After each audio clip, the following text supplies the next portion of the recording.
आज का सवाल, कौन सा जानवर सबसे ज़हीन है? ए आहनी बैजर, बी ज़राफ, सी चिंपैंजी, डी शेर।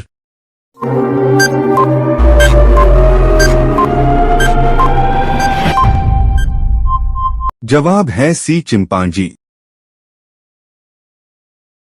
आज का सवाल, हिंदुस्तानी करेंसी का नाम रुपया किसने रखा?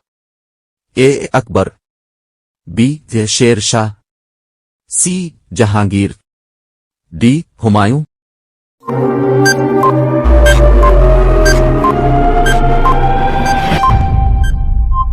जवाब है बी शेर शाह।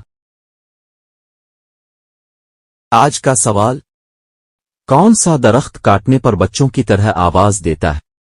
ए मैट्रिक का दरख्त, बी देवदार का दरख्त, सी शीशम का दरख्त, डी बरगद का दरख्त।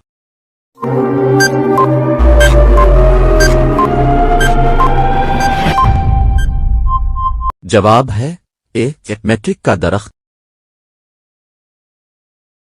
आज का सवाल, वो कौन सा जानवर है जो 3 साल तक मुसलसल सोता रहता है?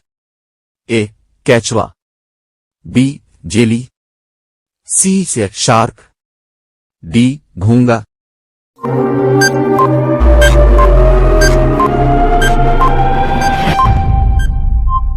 जवाब है डी घोंघा।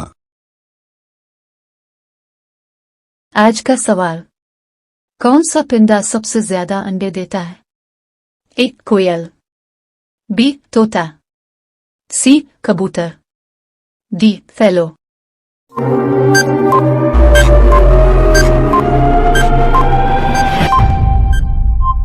जवाब है डी फैलो।